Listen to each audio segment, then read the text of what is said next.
വലതുകാലം വെച്ച് കയറുമോളെ.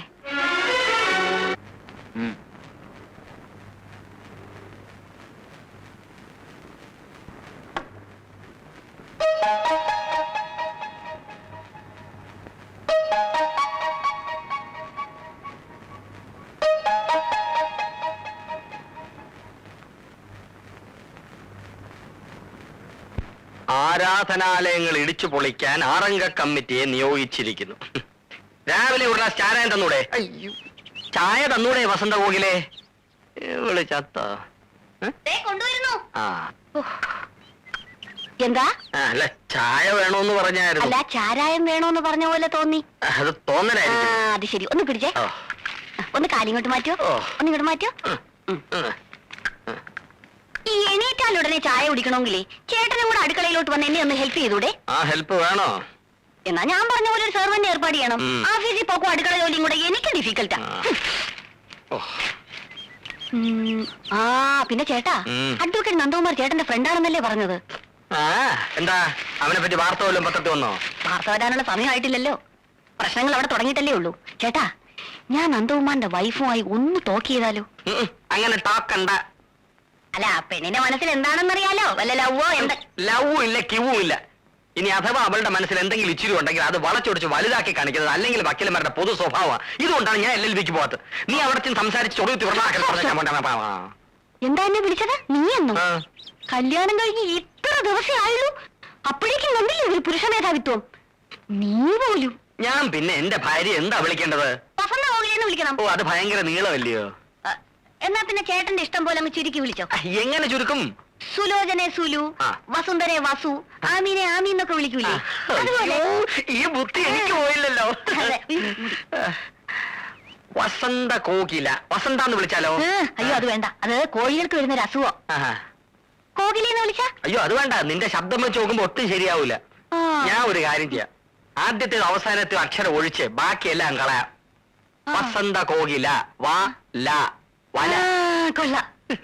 വലേ. ആൾക്കാർക്ക് റോഡിൽ എന്താ കാര്യം? ജലദോഷം അല്ല, മുടി ദോഷം.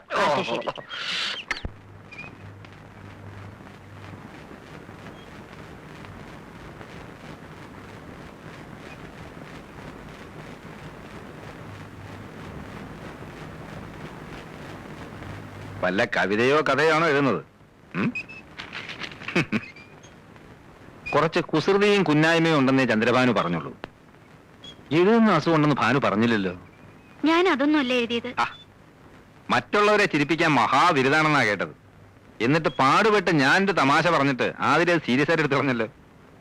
കോടതിയിലെങ്ങാനമാണിത് പൊട്ടിച്ചിരുന്നെങ്കിൽ ഇപ്പൊ കൂട്ടച്ചിരി വരുന്നേനെ. ഈ മുറിയിൽ തന്നെ ഇങ്ങനെ ഇരുന്നാ മതി. ആളെ കാണിക്കാനെങ്കിലും അടുക്കളയിലോട്ടൊന്നും ചെന്നില്ലേ അമ്മയ്ക്ക് എന്തോ തോന്നും.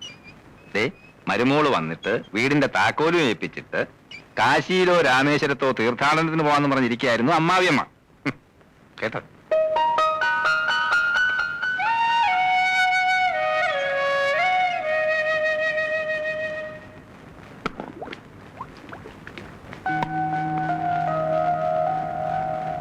അടുക്കള കാര്യങ്ങളിൽ അമ്മയെ സഹായിച്ചിരുന്നത് അനിയത്തിയാണെന്ന് ഞാൻ അറിഞ്ഞു. അതുകൊണ്ടാ അടുക്കള കയറാനൊരു മടി. സാരമില്ല, അമ്മ എല്ലാം പഠിപ്പിച്ചു തരാം. ഇതാ മേശപ്പുറത്തോട്ട് വെക്ക്. അമ്മയ്ക്ക് ചെയ്യാൻ വയ്യാഞ്ഞിട്ടല്ല, ഭാര്യമാര് വെച്ചു വിളമ്പുന്നത് കഴിക്കാനാ ഭർത്താക്കന്മാർക്ക് ഇഷ്ടം. അവരുടെ ഇഷ്ടാനിഷ്ടങ്ങൾ അറിഞ്ഞു പെരുമാറുന്നതാ ഒരു പെണ്ണിന്റെ മിടുക്ക്. അങ്ങനെയൊക്കെയാ നമ്മൾ അവരുടെ മനസ്സിൽ കടന്നുകൂടേണ്ടത്. എന്താ ചെയ്യേണ്ടതെന്ന് പറഞ്ഞാ മതി. ആദ്യമൊക്കെ ഞാനും ഇങ്ങനെയായിരുന്നു. അന്ന് പെൺകുട്ടികൾക്ക് ഇന്നുള്ള സ്വാതന്ത്ര്യമൊന്നുമില്ലല്ലോ. ഒരു വർഷം വല്ലാത്ത ശ്വാസം മുട്ടലായിരുന്നു. അത് ചെയ്താ കുറ്റമാകുമോ, ഇത് ചെയ്താ കുറ്റമാകുമോ എന്ന് ശങ്ക. അമ്മായിയമ്മ പോരെന്നൊക്കെ കേട്ടിട്ടില്ലേ? അത് ശരിക്കും അനുഭവിച്ചു. അവരുടെ മുമ്പിൽ നേരെ നിന്ന് സംസാരിച്ചു തന്നെ 2 വർഷം കഴിഞ്ഞ. ഇവിടെ അതൊന്നും വേണ്ടി വരില്ല. ഈ വീട്ടിലെ കാര്യങ്ങൾ നോക്കേണ്ടത് നീയാ. പിന്നെ ഭർത്താവിന്റെ അമ്മയാണെന്നുള്ള ഒരു സ്ഥാനം മാത്രമേ എനിക്കുള്ളൂ. ഇനി മോടെ ഇഷ്ടത്തിനായി ഇവിടെ സ്ഥാനം. ആട്ടെ, രാത്രിയിൽ ആഹാരം അവിടെ എത്ര മണിക്കാ? ഈ സമയത്താ. എന്നാ നന്ദനെ വിളിച്ചോളൂ, അമ്മ വിളമ്പാ.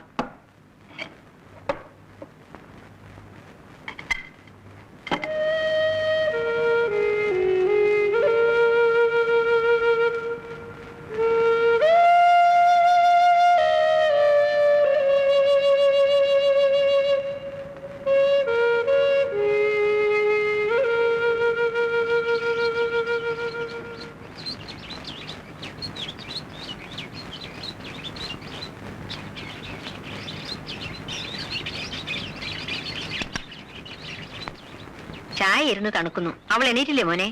ഉണർന്ന് കിടക്കാന്നാ തോന്നുന്നത്. എന്നാൽ ഇനി അവൾ എണീറ്റിട്ട് ചൂടാക്കാം. അമ്മേ,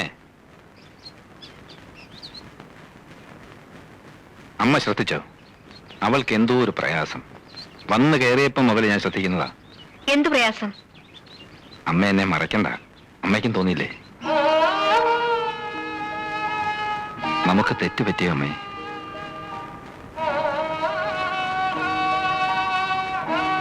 ആതിരയുടെ ഇഷ്ടം നോക്കാതാണോ ഈ വിവാഹം നടത്തിയത്? നിന്നോട് ഇതൊക്കെ ആര് പറഞ്ഞു? ജനിച്ച വീടും അച്ഛനെയും അമ്മയൊക്കെ വിട്ടിട്ട് വന്നതല്ലേ. പുതിയ ചുറ്റുപാടുമായിട്ട് ഇണങ്ങിച്ചേരാൻ ബുദ്ധിമുട്ട് കാണും. അതെനിക്ക് അറിയാഞ്ഞിട്ടല്ല. അതെല്ലാ പെൺകുട്ടികൾക്കും ഉള്ളതല്ലേ. ഇതല്ല. എന്നോടെന്തോ ഇഷ്ടക്കുറവുള്ളതുപോലെ. വേണ്ടാത്തതൊന്നും ചിന്തിക്കണ്ട. അവൾ ഇങ്ങോട്ട് വന്നിട്ട് കുറച്ച് ദിവസങ്ങളിലേ ആയുള്ളൂ. എല്ലാം നേരെയാകുമെന്ന് സമാധാനിക്കേ.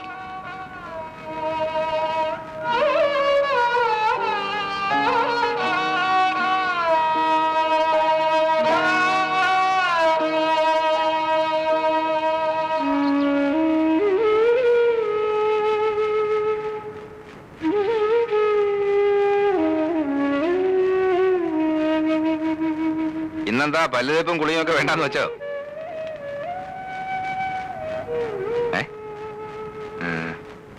എന്താ സുഖമില്ലേ? ഇരിക്കെ. ആതിരയ്ക്ക് ഇവിടെ എന്തെങ്കിലും ബുദ്ധിമുട്ടുണ്ടെങ്കിൽ തുറന്നു പറയണം. എന്നോട് പറയാൻ മടിയാണെങ്കിൽ അമ്മയോട് പറഞ്ഞാൽ മതി. അമ്മയെ ഒരു അന്യായിട്ട് കാണരുത്.